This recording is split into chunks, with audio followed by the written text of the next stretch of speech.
वाढवायची, कुठपर्यंत तुमचं काम करायचं या दृष्टिकोनातनं माझे आता नाव घेत नाही, माझे मेहुणे बिवणे सगळे होते म्हणून तुमचं राजकारण चाललं त्यावेळेला. आज तुमच्या कार्यकर्त्याला कोणी मारला तर बाहेर हात मनगट धरायची ताकद तुमच्यामध्ये नाही आहे आणि तुम्ही काय जनतेचं संरक्षण करणार. आणि या दृष्टिकोनातनं तुम्हाला विरोध या ठिकाणी करण्यासाठी मी या ठिकाणी आलेलो आहे. आणि एक बार्शी परिवर्तन आघाडी त्यावेळेपासून तुम्ही बघितलंय मी काय काय काम केलंय, सगळे माझ्या बरोबर होते. आणि त्या दृष्टिकोनातनं माझा मुख्यमंत्री त्यांचे हात एकनाथ शिंदे साहेबांचे हात बळकट, मी कुठे असलो तरी लेकरू आपल्या घराकडेच धाव घेतं, त्या पद्धतीनं या ठिकाणी माननीय मुख्यमंत्र्यांचे हात बळकट करणं आवश्यक आहे.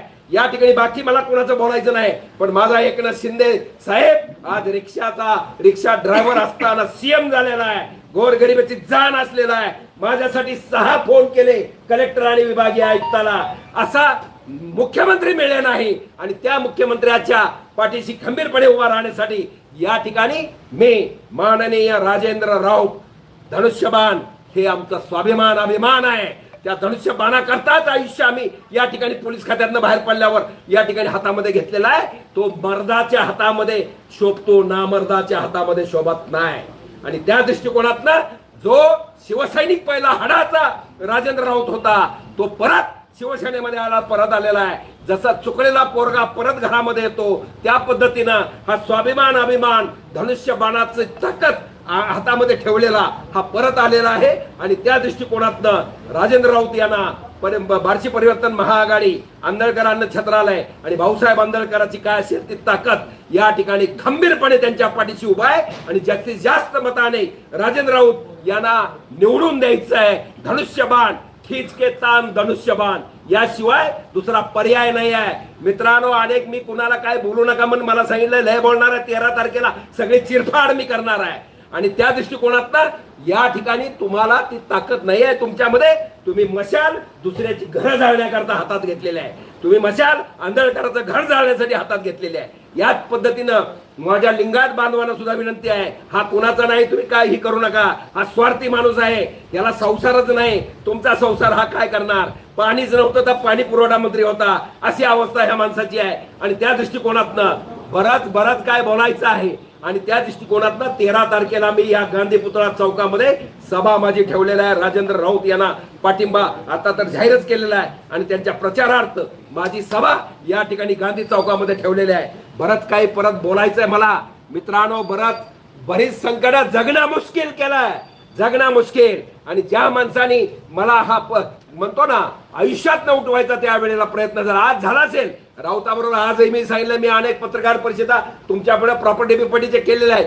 त्या काय म्हणतात अँटी करप्शनच्या प्रॉपर्टीमध्ये मला पत्र दिलंय त्या अँटी करप्शननी, यामध्ये काही काय म्हणतात त्याला तथ्य नाही आहे. आणि तुमची इन्क्वायरी क्लोज केलेली आहे. तरी त्याच्या अगेन्स्ट मी मुंबई हायकोर्टामध्ये आहे की ही इन्क्वायरी व्यवस्थित झाली पाहिजे.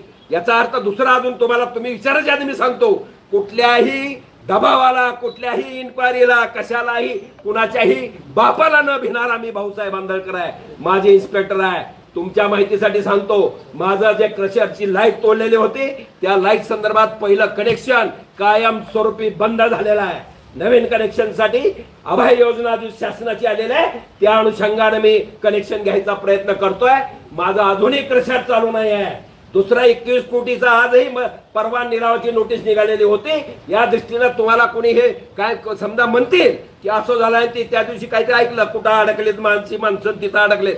अडकायचा प्रश्न नाही, ह्याला जाळी टाकणारा अजून जन्मायचा आहे आम्हाला. आणि त्या दिवशी अजून भाऊसाहेब आंदळकर तुम्ही 10% पाहिलाय, 90% भाऊसाहेब आंदळकर तुम्हाला बघायचा आहे. आणि तो आता याच्या पुढे दाखवणार आहे, कारण मी अन्न जिथं घातलं ते अन्नाचं विष झालं असं मला वाटायला लागलेलं आहे. 7 वर्ष अन्न छत्रालय चालवतो आणि तुम्ही मतदान कुणाला करता? ऐन टायमाला पैसे घेऊन बाकीचं काय करायचं ते करता. महिलांचे प्रश्न सोडवले, आत्महत्या आम्ही थांबवल्या, पण त्यावेळेला कोण आला होता? आता हे जे सांगताय आम्ही कोरोनात मदत केली, अरे 11 महिने तर बाहेर नव्हता, तुम्ही घराच्या बाहेर नव्हता. एकदा बोलवलं मी मिरगडे ह्याला साहेबाला, असं एक फक्त अन्नाचा ती पिशवी उचलली दिली की लगेच पळाला गाडीमध्ये जाऊन. एवढी तर भीती जीवाची वाटते तुम्हाला, आणि तुम्ही काय या ठिकाणी ही करणार?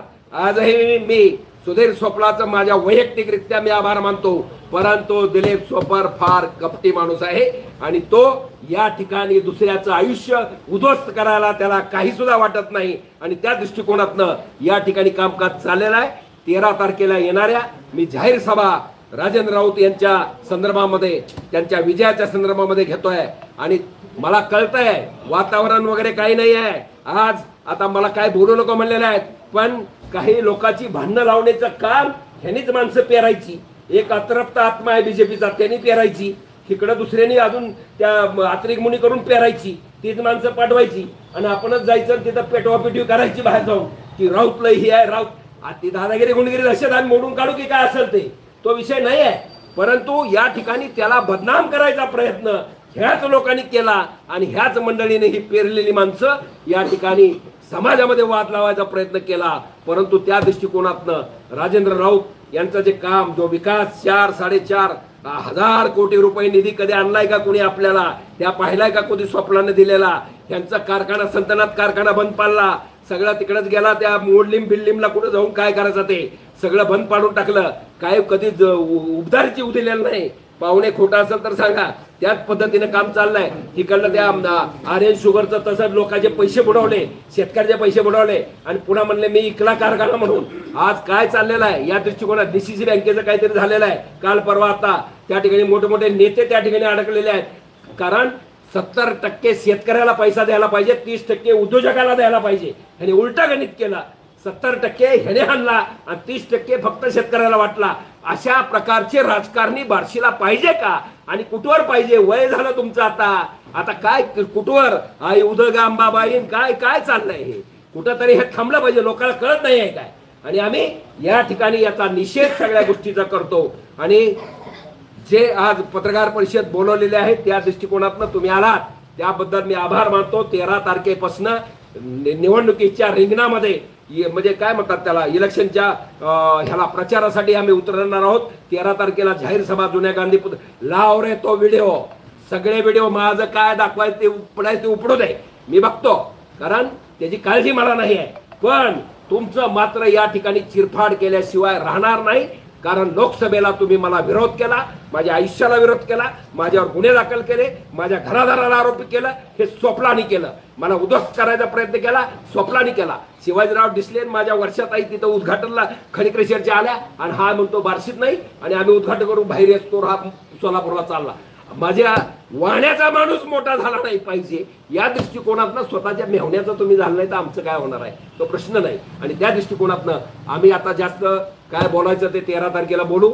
माझा जाहीर पाठिंबा या ठिकाणी श्री राजेंद्र विठ्ठल राऊत यांना मी दिलेला आहे आणि त्यांच्या प्रचारासाठी 13 तारखेपासून मी उतरत आहे आणि त्यांचा विजय निश्चित आहे. किती काही म्हटलं, कुणी किती पेटवायचा प्रयत्न कुठं केला तर विकास या ठिकाणी होणार. आणि त्या मानानं तिथं आता हे धनुष्यबाणाचा जो स्वाभिमान अभिमान आम्हाला आहे त्याचप्रमाणे सर्व जनतेला, माझ्या कार्यकर्त्यांना, मला मानणाऱ्या चाहत्यांना, ज्यांनी माझं काय सेवा बघितलेल्या प्रत्येक 138 गावामध्ये मी आलोय. कोण आला होता तुम्हाला विचारायला? कोण आलता मालेगाडा गाव काढा घेऊन? कोण आलता तुम्हाला आर्सेनिक अल्बम ऑक्सिजन ही तपासायला? भाऊसाहेब आंदळकर आणि त्याचे कार्यकर्ते आले होते आणि ते धनुष्यबाणा करता धनुष्यबाणाच्या ह्याच्यावर आले होते. आज उद्धव ठाकरेंनी बघितलं असेल एवढी झाडे लावली, हिरवी गार बारशी केली तुमच्या वाढदिवसासाठी उद्धव ठाकरेच्या, आणि मला तडीपारीच्या नोटिसा निघतात तर हा मुख्यमंत्री आहे. काय करायचंय? काय केलं पाहिजे? तुम्ही मुख्यमंत्री आहे, मला नोटिसा महसूलच्या निघतात. किती तर ताकद तुमच्यात आहे. 2-2.5 वर्षामध्ये 2 दिवस तुम्ही येत नाही मंत्रालयात. किती ताकद तुमची आहे. आणि त्या दृष्टिकोनातनं माझे एकनाथ शिंदे साहेब या ठिकाणी बाहेर पडले आणि त्यामुळं या धनुष्य बाणासाठी मी या ठिकाणी उतरलेलो आहे. आणि यापुढं खीच के तान धनुष्यबाण एवढंच सांगतो. जय महाराज.